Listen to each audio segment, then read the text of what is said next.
Amidst the attempts at arriving at a ceasefire in the Middle East, we have with us a very special guest to understand what exactly is the position of other countries in the Middle East as far as these talks are concerned and how important it is for the war to end at the earliest. Joining me at the moment is Mr. Yousef Abdelghani, the ambassador of Jordan to India. Thank you so much for speaking to us at times now. Amidst the attempts at reaching a ceasefire, now we are looking at a situation where President Trump has said that they would blockade the Strait of Hormuz. Earlier, we had seen Iran saying that they're going to charge a toll from all the ships that have to pass through, and now the US is saying this. How do you look at these various positions and the developments that have taken place over the last few days?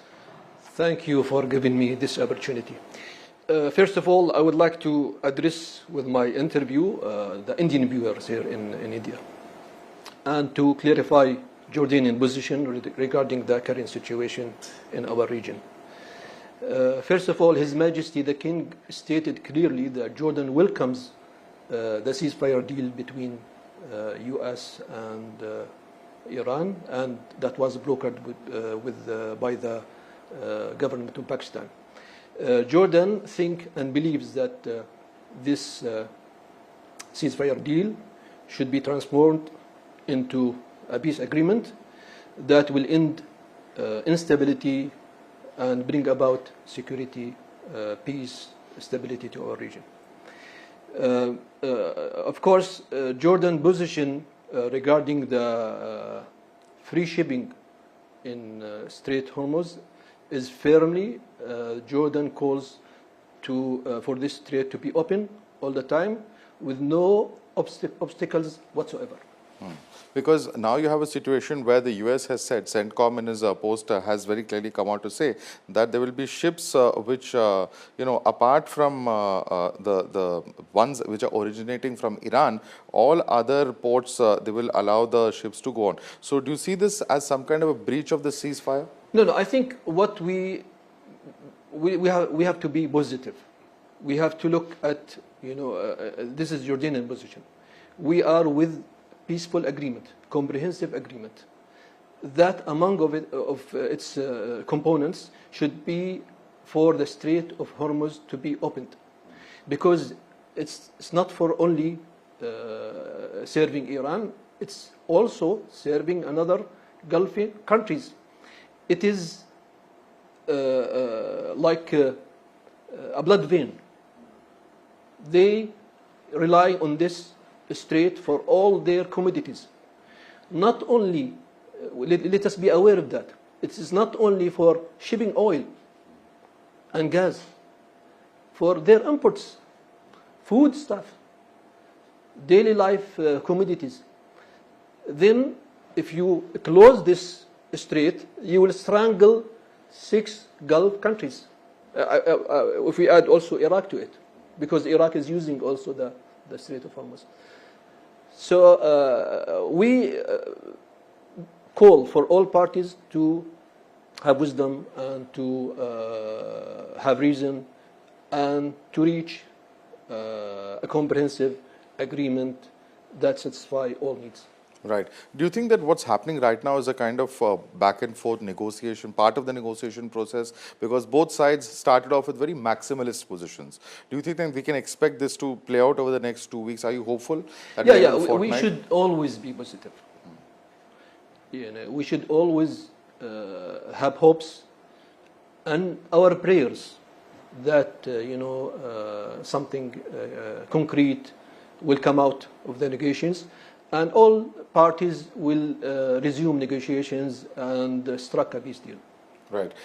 President Trump has said that one of the reasons for doing this is that, while multiple issues there was an agreement, one of the issues was that Iran was, I'm quoting him specifically, was unwilling to give up its nuclear ambitions, that Iran will never have a nuclear weapon. The question is that it appears there's a huge amount of mistrust, obviously, between the two countries, but how do we resolve this issue of the nuclear weapon, which US and Israel are talking about? I will tell you about Jordanian position. We are part of non-proliferation treaty.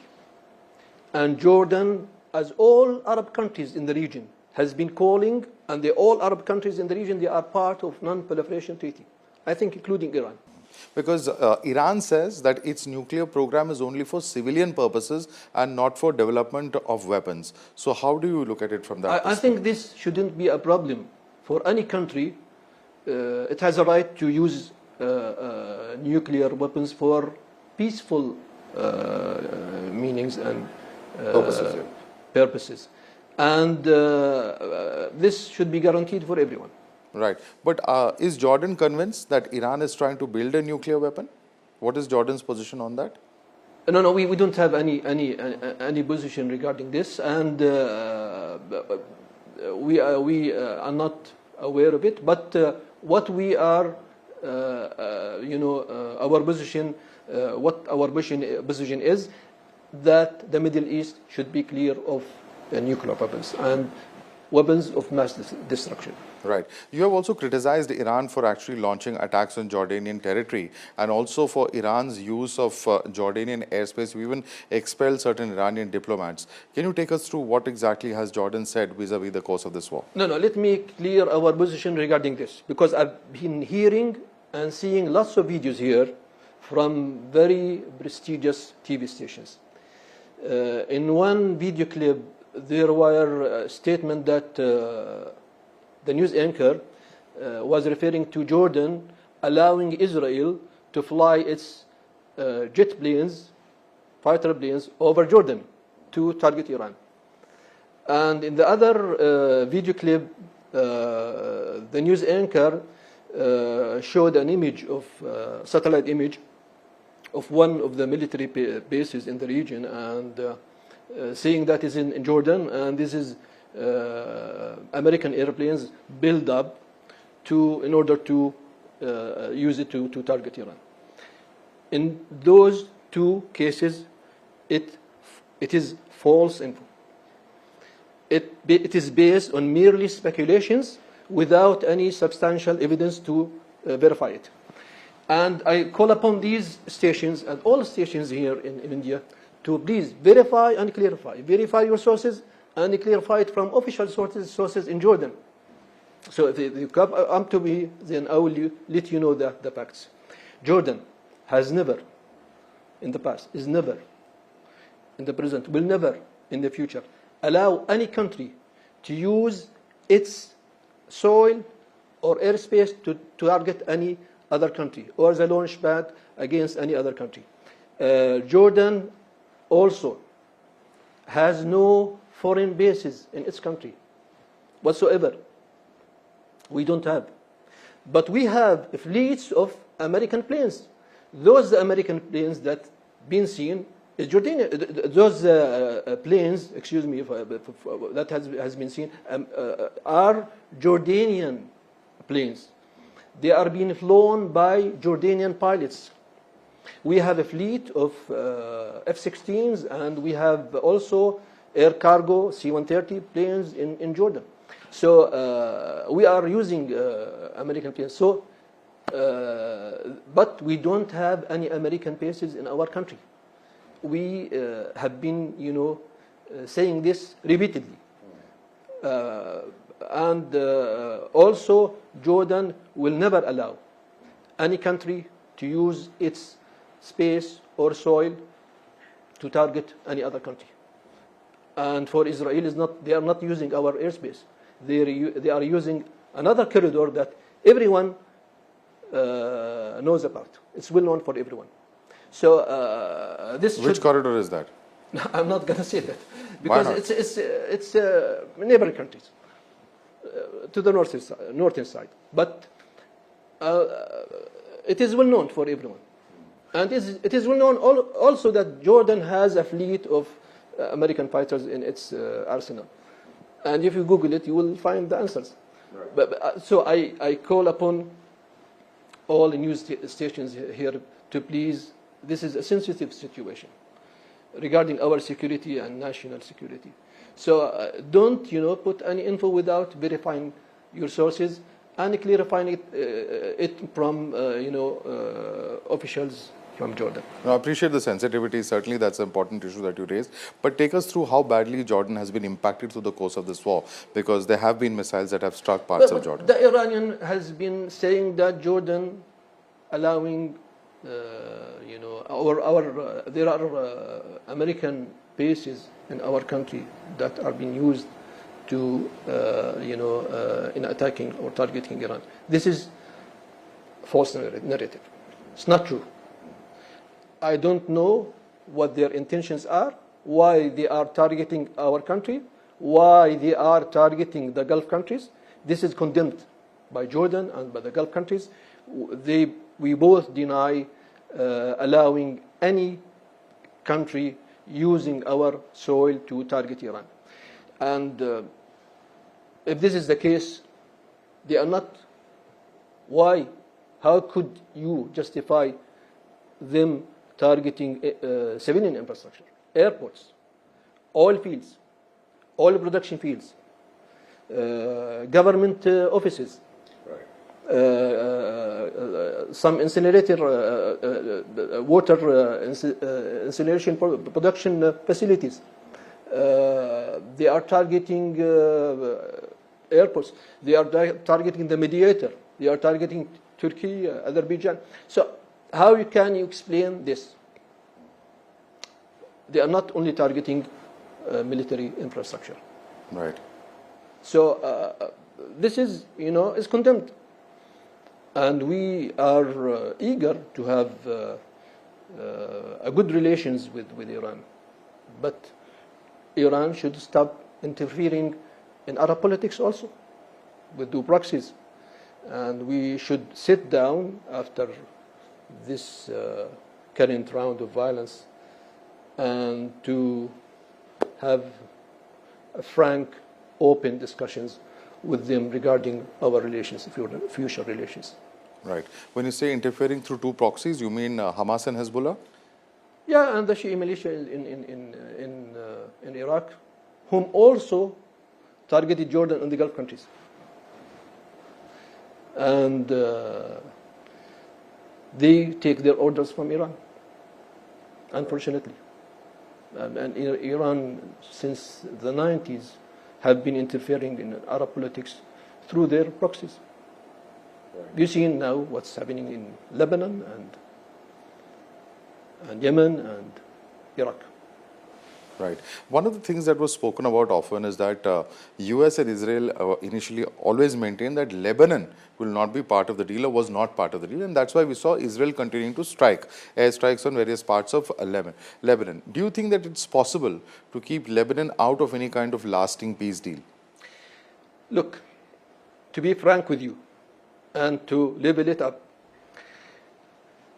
Jordan condemns Israel policies and escalation, not only in Lebanon, in the West, first in Gaza. Look what they have done in Gaza. In West Bank, with the terror campaign waged by the settlers against the Palestinians, terrorizing everyone. With what they are doing in Al-Aqsa Mosque. They opened it recently, but they closed it for more than 40 days. And preventing Muslim worshippers from free worshipping, do their prayers in Al-Aqsa Mosque. And what they are doing in East Jerusalem, undermining the historical status quo of the city. And also for the Hashemite custodianship, which is very important to us in Jordan. As His Majesty the King and the Hashemite family, they are the custodians of both Muslim and Christian holy sites in Jerusalem. And to be frank with you, His Majesty has both political and religious leadership and legitimacy, because he's the descendants of the Prophet Muhammad, peace be upon him.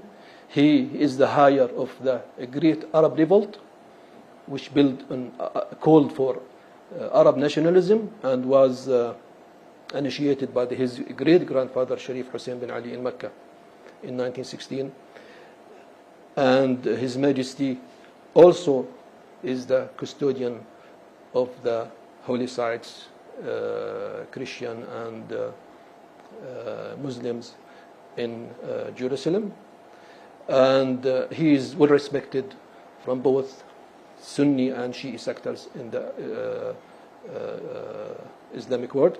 So we are playing a very sensitive role in preserving the Al-Aqsa Mosque and the holy sites, and this is part of our agreement with Israel in 1994 and with the Palestinians in 2011, the Palestinian National Authority, that they both recognized the custodianship of Jordan over these sites.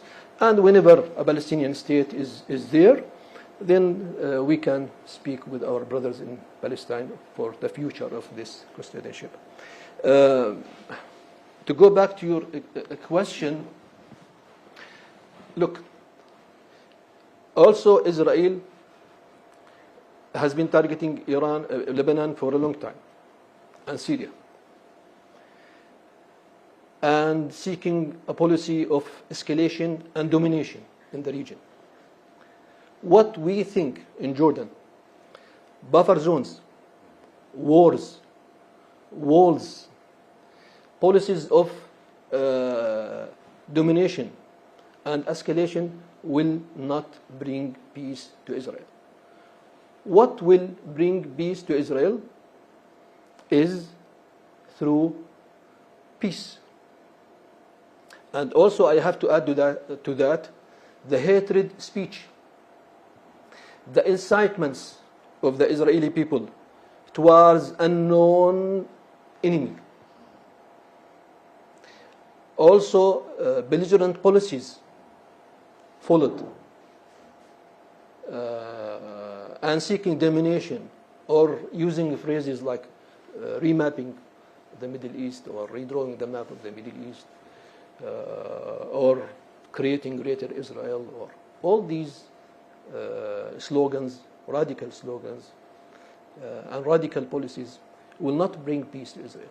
What will bring peace to Israel is to have a direct negotiations. Israel should seize the moment now, while both Lebanese government and Syrian government mentioned repeatedly that they are ready to start peace negotiation with Israel. Why they don't seize the moment? In order for them to protect and reserve their northern borders and secure it through peace deals. And with the Palestinians also. The Palestinians are eager to start peace talk with Israel. So if Israel, managed to have struck 3 peace deals with the Palestinians, with the Lebanese, with the Syrians, then it will have recognition from all Islamic world. 2 billion Muslims will recognize Israel. This is very simple. This is because other way, violence will breed violence, will bring more violence, and wars will bring more wars.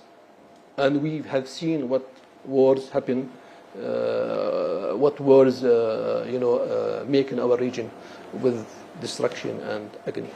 Very important point that you made about violence begetting more violence. In the current situation, where there's of course an attempt at ceasefire, we've seen stray incidents happen. Do you fear that the ceasefire could break very soon if there is, escalation from either side? Yeah, I think Israel should halt all. First of all, we condemn what they are doing in Lebanon, and we call upon them to halt all kinds of hostilities and to withdraw their forces from Lebanon and to start peaceful negotiations with the Lebanese. They are eager to strike a peace deal with Israel. But do the Israelis have the same sincere intentions towards Lebanon? This is the question. Are they with peace? Are they willing to build bridges with the Arab world and seek recognition from all Arab countries? Because the main core of issues that Israel has is with 3 entities, 3 people in the region: Palestinians, Syrians, and Lebanese, with whom they have borders with, like they struck a peace deal with Jordan in the past and with Egypt. And they managed to neutralize the threats coming from these countries, because they have been having safe borders from Jordan, no security issues. From Egypt also, no security issues. But where do you have security issues? From your northern border and from Palestinian territories, occupied territories.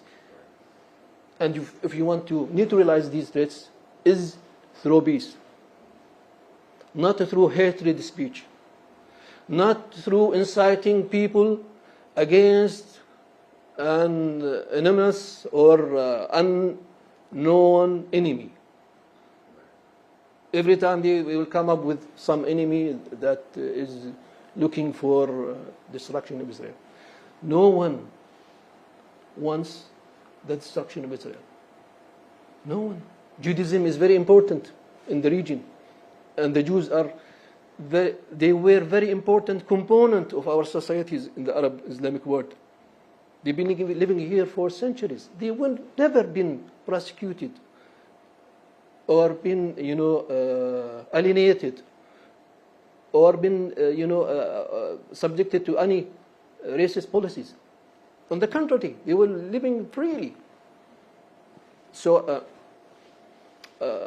I think we can do that.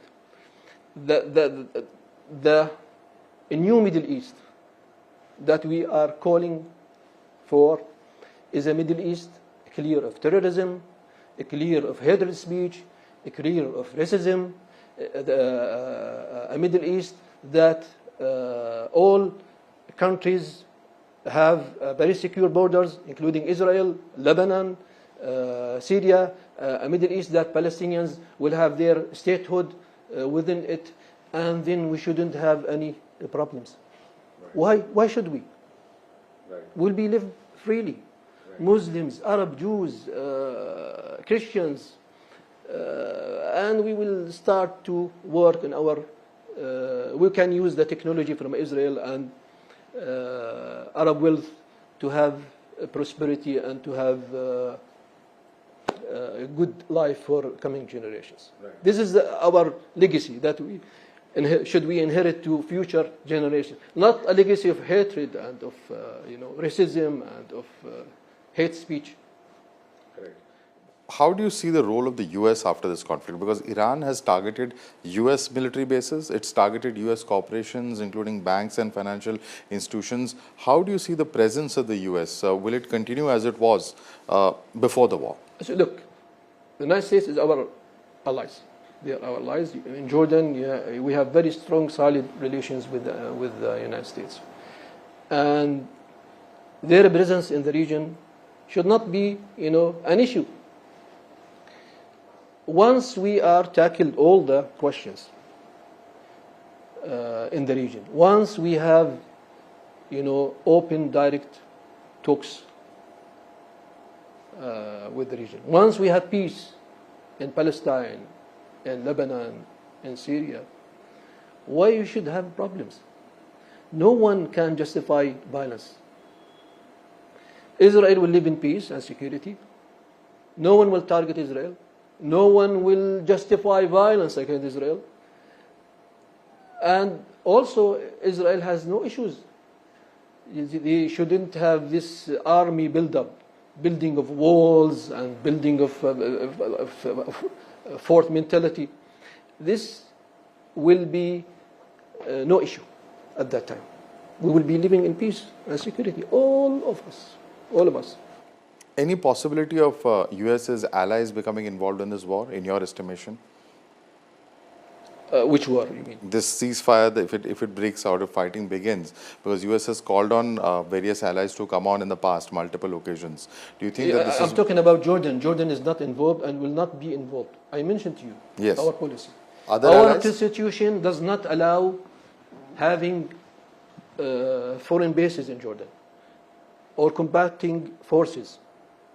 But we have, like American consultants, to be frank with you, and foreign consultants, they are helping us in training purposes, helping us combating terrorism, combating drug and weapons trafficking, because Jordan is a passage.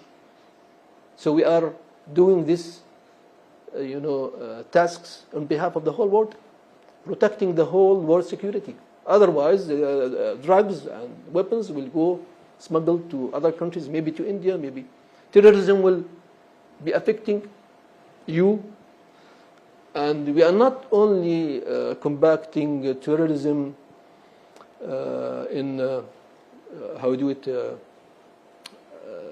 we are also combating the ideas. Radicalism. Radicalism, yeah, the ideology itself. Because some people think that there is a connection between Islam and terrorism. No. We are 2 billion Muslims in the world. How many of those that follow this, dark path? Very few. And they are misinterpreting the scripture and the Quran and the Hadith by doing so. So Islam, there is no. We believe that there is no linkage should be between religion and terrorism, because generally no religion that I know of advocate or incite its followers to follow the path of violence against others. On the contrary, because then how could you justify that Christians, millions of Christians, hundreds of thousands of Jews lived in our land for centuries, if Islam is not a tolerant religion? How can you explain? Those Jews from Moses' time and Christians from Jesus Christ's time. We have the oldest churches on earth in Jordan and Palestine, because our region was, the 3 regions came from our region: Islam, Christianity, and Judaism, and from our region to the whole world. So, any people inciting against Islam or saying that Islam is advocating terrorism, he is spreading Islamophobic lies, and should not be, listened to. Ambassador Yousef Abdelghani, thank you so much for speaking to us here at Times Now. Thank you very much.